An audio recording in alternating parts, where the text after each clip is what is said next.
Kurikulum. Apa itu kurikulum? Kurikulum adalah perangkat mata pelajaran dan program pendidikan yang diberikan oleh suatu lembaga penyelenggara pendidikan yang berisi rancangan pelajaran yang akan diberikan kepada peserta pelajaran dalam satu periode jenjang pendidikan.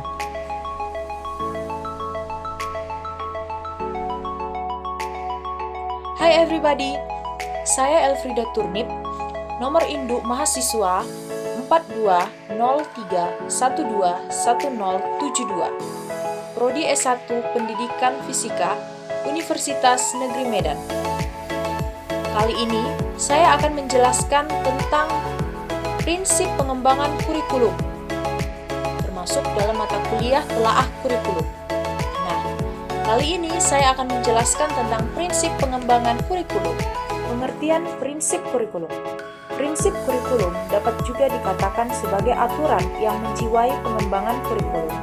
Prinsip tersebut mempunyai tujuan agar kurikulum yang didesain atau dihasilkan sesuai dengan permintaan semua pihak, yakni anak didik, orang tua, masyarakat, dan bangsa. Sebuah proses yang merencanakan menghasilkan suatu alat yang lebih baik dengan didasarkan pada hasil penilaian terhadap kurikulum yang telah berlaku, sehingga dapat memberikan kondisi belajar mengajar yang baik.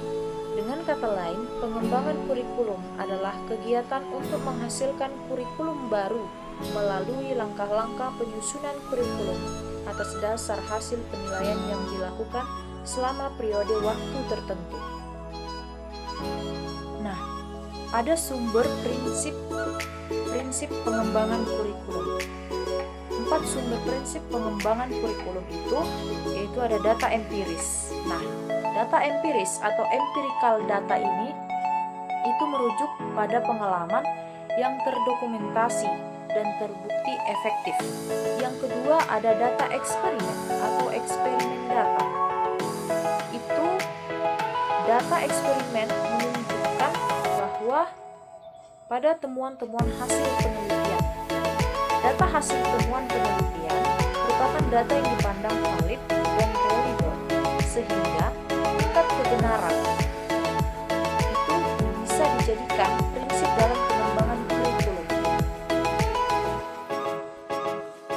Kurikulum itu bisa juga sumbernya dari akal sehat atau common sense, dan yang keempat dari cerita atau legenda hidup yang hidup di masyarakat atau folklore of kurikulum. Nah, ada prinsip pengembangan kurikulum. Menurut Asep Heri Hernawan, mengemukakan 5 prinsip dalam pengembangan kurikulum. Yang pertama adalah prinsip relevansi.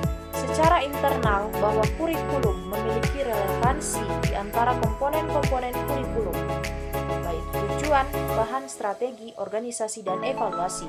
Sedangkan secara eksternal bahwa komponen-komponen tersebut memiliki relevansi dengan tuntutan ilmu pengetahuan dan teknologi atau relevansi epistemologis, tuntutan dan potensi peserta didik atau relevansi psikologis, serta tuntutan dan kebutuhan perkembangan masyarakat atau relevansi sosiologis.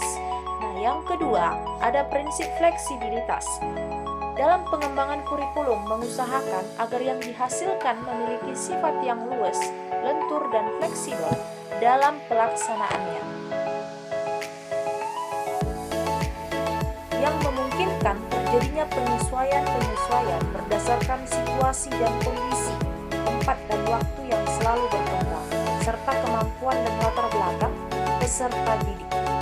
Yang ketiga, itu ada prinsip kontinuitas, yakni adanya kesinambungan dalam kurikulum, baik secara vertikal maupun secara horizontal.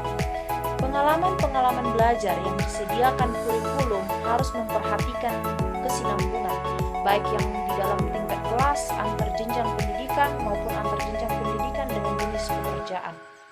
Yang keempat ada prinsip efisiensi, yakni itu mengusahakan agar dalam pengembangan kurikulum dapat mendayagunakan waktu, biaya, sumber-sumber lain yang ada secara optimal, cermat, tepat, sehingga hasilnya juga memadai. Yang kelima, itu ada prinsip efektivitas, yaitu mengusahakan agar kegiatan pengembangan kurikulum ini mencapai tanpa kegiatan yang mubazir, baik secara kualitas maupun kuantitas. Selanjutnya, ada prinsip khusus pengembangan kurikulum. Yang pertama adalah anggapan kebenaran utuh atau menyeluruh, atau disebut dengan whole truth. Fakta, konsep, dan prinsip yang diperoleh serta telah diuji dalam penelitian yang ketat dan berulang, sehingga bisa dibuat generalisasi dan bisa diberlakukan di tempat yang berbeda. Nah, yang kedua ada anggapan kebenaran parsial atau partial truth. Fakta, konsep, dan prinsip yang sudah terbukti efektif dalam banyak kasus, tapi sifatnya masih generalisasikan karena dianggap baik dan bermanfaat. Tipe prinsip ini bisa digunakan, namun dalam penggunaannya biasanya masih mengundang pro dan kontra. Kemudian ada yang ketiga, anggapan kebenaran yang masih memerlukan pembuktian atau disebut dengan hipotesis. Asumsi atau asumsi kerja, prinsip yang sifatnya tentatif. Prinsip ini muncul dari hasil deliberasi atau judgment dan akal sehat, sebagaimana halnya dengan prinsip kebenaran parsial. Prinsip tipe hipotesis pun masih memungkinkan adanya pro dan kontra. Nah, selanjutnya ada jenis dan model pengembangan kurikulum. Apa saja itu? Yang pertama adalah separated subject kurikulum. Kurikulum ini menyajikan segala bahan pelajaran dalam berbagai macam mata pelajaran yang terpisah-pisah satu sama lain dan juga antara satu kelas dengan kelas yang lain. Yang kedua, ada correlated kurikulum. Bentuk ini menghendaki agar mata pelajaran satu sama lain ada hubungan, walaupun mungkin batas-batas yang satu dengan yang lain itu masih dipertahankan. Kemudian ada yang ketiga, integrated kurikulum. Integrated kurikulum meniadakan batas-batas antara berbagai mata pelajaran dan menyajikan pelajaran itu dalam bentuk unit atau keseluruhan. Yang keempat, ada core kurikulum. Pada prinsip core kurikulum memberikan pelajaran yang umum. Menurut Alberti dalam Abdullah, itu ada mengajukan 6 jenis core program. Salah satunya ada core yang terdiri dari sejumlah mata pelajaran yang diorganisasikan dan core yang terdiri dari sejumlah pelajaran yang dihubungkan antara yang satu dengan yang lainnya. Kemudian ada model pengembangan kurikulum. Nah, dalam model pengembangan kurikulum ini perlu didasarkan pada tujuan bahan pelajaran, proses belajar mengajar, dan evaluasi yang tergambar dalam proses pengembangan tersebut. Nah, apa saja itu? Yang pertama ada Ralph Taylor. Model Taylor adalah model yang paling dikenal bagi perkembangan kurikulum dengan perhatian khusus pada fase perencanaan dalam bukunya Basic Principles of Curriculum and Instruction. Yang kedua ada Hilda Tabah. Tabah menggunakan pendekatan akar rumput atau grassroots approach bagi perkembangan kurikulum, menghindari penjelasan grafis dari modelnya. Selanjutnya ada model Buckham. Pengembangan kurikulum dengan menggunakan metode Buckham memiliki 5 bagian pembuat keputusan. Yang keempat ada model Oliva. Model perkembangan kurikulum menurut Oliva terdiri dari 3 kriteria, yaitu simple, comprehensive, systematis. Walaupun model ini mewakili komponen-komponen yang penting, namun model ini dapat diperluas menjadi model yang menyediakan detail tambahan dan menunjukkan beberapa proses yang diasumsikan oleh model yang lebih sederhana lagi.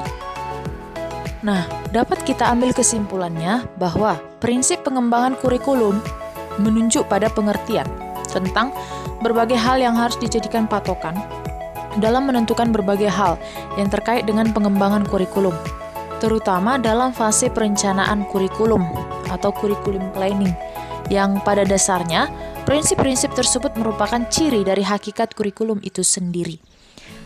Prinsip pengembangan kurikulum memiliki beberapa sumber, yaitu tadi data empiris atau empirical data, data eksperimen atau eksperimen data. atau cerita legenda yang hidup di masyarakat atau disebut dengan folklore of curriculum, folklore, dan akal sehat atau common sense. Kemudian, prinsip pengembangan kurikulum terbagi ke dalam 3 jenis, yaitu whole truth, partial truth, dan hipotesis. Dan secara luas, prinsip pengembangan kurikulum dibagi menjadi 2 macam, yaitu prinsip umum dan prinsip khusus. Prinsip khusus itu adalah prinsip berkenaan dengan tujuan pendidikan, prinsip berkenaan dengan pemilihan isi pendidikan, prinsip berkenaan dengan pemilihan proses belajar mengajar, prinsip berkenaan dengan pemilihan media dan alat pengajaran, serta prinsip berkenaan dengan pemilihan kegiatan penilaian.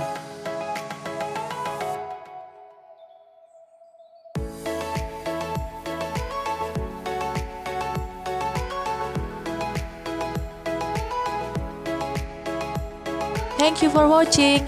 I hope that this learning video can add to our insight and knowledge about the principle of the curriculum.